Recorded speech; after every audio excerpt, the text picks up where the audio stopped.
Good morning, students. Today we are going to cover topic SDLC. SDLC stands for Software Development Lifecycle. This is the most important part of software engineering. SDLC means actually how a software is developed, how a product is developed. So SDLC tells us about the systematic process of software development. In software development, we have different phases. So during the development of a software goes through the different phases of SDLC. The first phase is feasibility study. Feasibility study means when we are going to develop a software, first we will check whether this software development is technically possible or not. So in this phase, in feasibility study phase, we just check the technical requirements, the non-technical requirements, financial requirements, all these things, all those aspects are considered in the feasibility study. So in this phase, what the project manager will do, what the business team will do, they will just visit the client side, they will just understand the business requirement, business need, and at their end they will just check whether their requirement is feasible or not. That means they just check all the possible solutions for the software development. If the software is software is possible to develop, so that means the feasibility study is passed. If there is some issues in the feasibility studies, so in that case they will reject that software development. If a software pass this feasibility phase, that means the project manager, the BA team, business analyst team, they are satisfied with the software client requirement, then they will move to the requirement analysis and specification phase. So this is the second phase of SDLC, requirement analysis and specification. This phase consists of two things. The first one is requirement gathering, and the second one is requirement analysis and specification. So what we will do in this phase? In first phase, we will collect the requirements. What we will do, we'll go to the client side, we'll interact with the client and collect their requirement, what they want to build, what they want from softwares. So we just collect all the requirements from the client.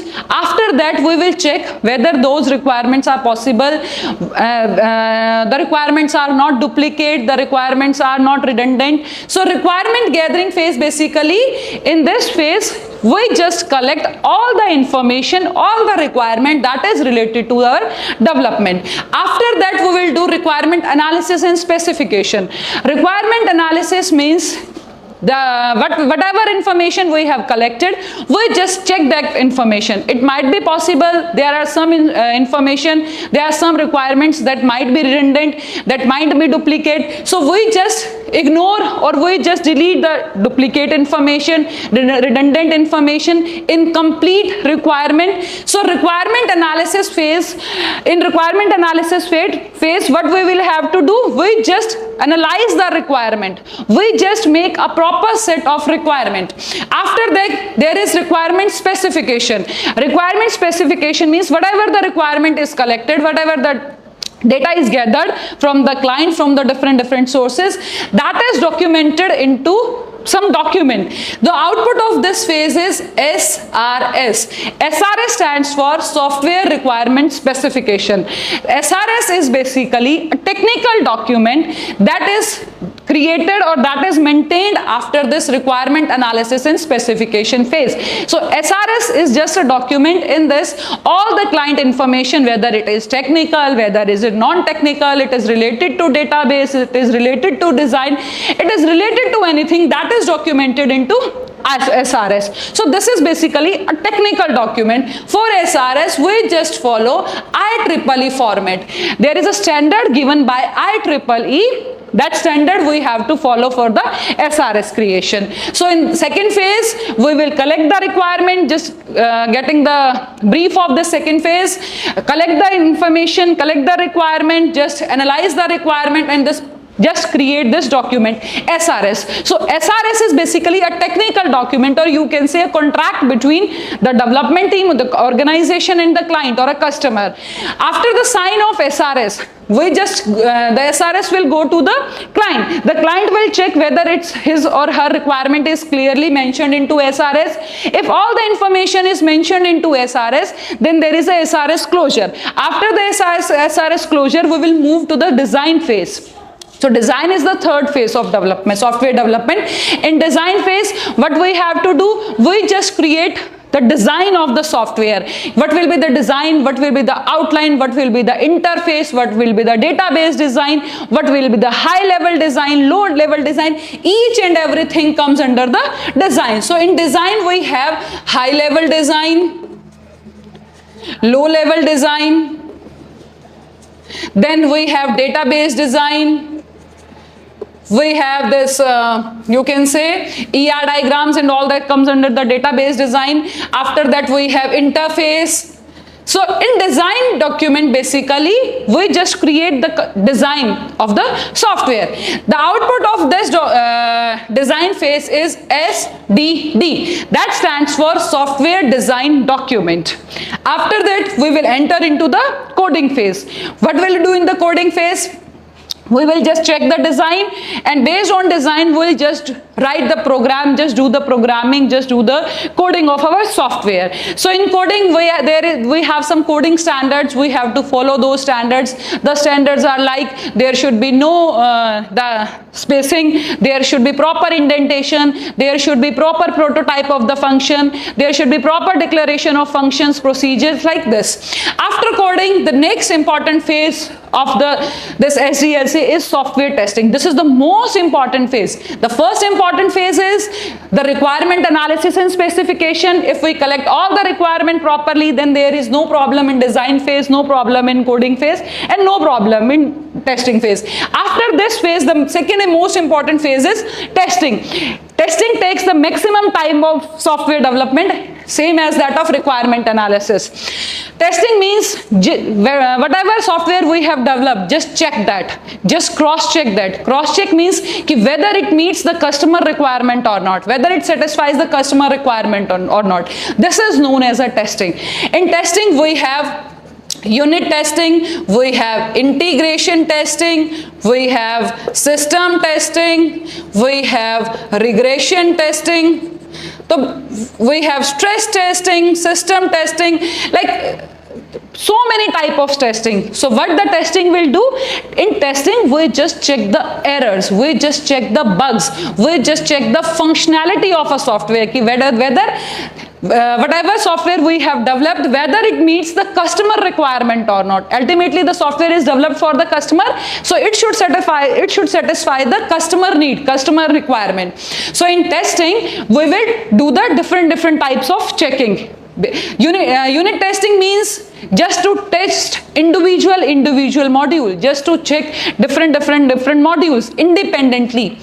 Integration testing means just to combine the things, just to integrate the things. So in integration testing, what we have to do, we have to just integrate the module and just to test them. After that, the system testing. System testing means just to test the whole system. This is known as a system testing. Stress testing, whether the system behave properly in extreme situation. This is known as a stress testing. Or we can say functional testing and non-functional testing.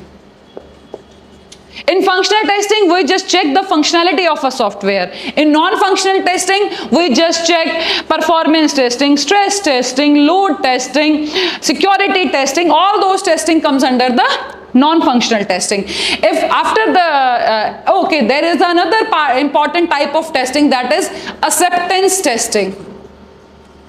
All this unit, integration, system testing, regression, all these testings are done by the tester. That means all these testing are done in the same organization. But the acceptance means just to accept that software. So acceptance testing is done by the customer basically. It is done by both. It is done by the testers also and it is done by the client also. In acceptance testing, we have two type of testing, alpha testing and beta testing. Alpha testing is the testing in that is done by the tester within the same organization. What we will do, we will just set up the client environment in the organization and the tester will check that. The second one is beta testing. Beta testing is actually done by the customer for whom we have just developed our software. So in beta testing, what is our agenda? sorry, we will not test the software. The customer will test the software. Customer will run this new system parallelly with the old system. Then he will compare. If it performs fine, so then beta testing is passed basically. So this is the acceptance testing. This is the most important part of testing. After this testing, acceptance testing, then there is a contract that is called as project closure. A project closure document is signed. That means now the client is satisfied. Now the customer is okay. Now he wants to install that system, implement the system at his site. So after that testing, we will enter into the next phase, that is implementation. What implementation means? Now the client is ready to implement, to install the software to his own premises. That means they are ready to use our system. Our system is working fine and they are satisfied our system. Now they will just change their system. So what they will do, what the development team will do, they will just implement that system at the client side, at the customer side. And after the implementation, what is the step? Now the SDLC is basically the development of a software is completed. After that, the phase come maintenance. What is the maintenance? Maintenance means now the development phase of the software is ended and now the software enters into the maintenance phase. So in maintenance phase, what we will do, if the client if the customer want to perform some changes, he or she wants to add some new features, slight changes in the current system, current software, so that comes under the maintenance phase. So all these are basically the various steps that we have to follow for a software development. Now the question arises, why we require this cycle? This cycle plays the most important role in software development. Why? Because if we don't have any systematic step, if don't have some plannings, then the software development become a chaos basically. It becomes a very tedious task. Means we will not be able to just maintain the progress of the software development just to check whether what phase is right, what phase is wrong. So that means there is no proper planning basically, no proper systematic schemes, nothing else. So software development life cycle model plays a very important role, because if we follow some steps, if we follow some processes, that always result in a good thing basically. So if we follow this process, if we follow this cycle, it will automatically result in a good software development. So this is whole about SDLC. Now we have different software development life cycle model that we use during the software development. The first one is waterfall model. Actually, initially there was a model build and fix. What it will do? Build and fix, as its name clears, just build the software, fix the error. Just develop the software, fix the error. This is the most basic approach of build and fix. Nowadays it's obsolete from the market. So the first one is waterfall model. The second one is iterative waterfall model. The next one is incremental model.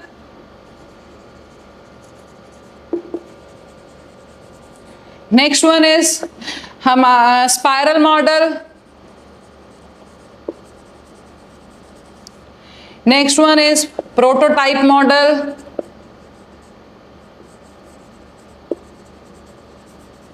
Next one is evolutionary.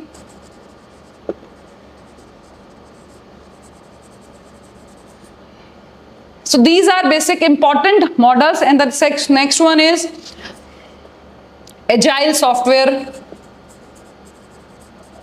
development. So these are the different models that are in the market. The first one is waterfall model, second one is iterative waterfall model, then the incremental model, spiral model, prototype model, evolutionary model, and agile model. Actually all the steps are basically same, but they have some different strategies, they have some different methods. Like in initial models, the risk was not mentioned. So in basically spiral model, there is a concept of risk. So in spiral model, we do the risk analysis. As you know, there is no concept of risk in SDLC, but in spiral model we include the concept of risk. Waterfall model is the basic, or you can say the simplest model, that is same as that of this SDLC. It follows all the steps like feasibility study, requirement analysis and specification, design, coding, testing, implementation. This is same as that of that. But the problem, it is based on the concept of waterfall basically. What waterfall means? Water always fall from top to down. It never comes from down to top. So like if we are in feasibility study, so if we'll go into the requirement phase, it is not possible to just go to the back direction. That is the main problem. Second one is iterative waterfall model. Iterative waterfall model is just, you can say, some changes in this waterfall model. What it means, ki we can do the backtracking basically. That means if we have some error in this coding design phase and we are in coding phase, so what we can do in iterative waterfall model, we can just backtrack. We can go into design, just find the problem, fix that issue and come back again to the coding phase. So in iterative waterfall model, backtracking, we can go into the previous one phase. This is the main advantage of iterative waterfall model. Now the next one is prototype model. Prototype model means when the requirements are not clear basically, when the client is not sure about his or her requirement. So in prototype model, what we will do, whatever the information we get from the client, we just create a prototype, a small working model, a miniature of the software.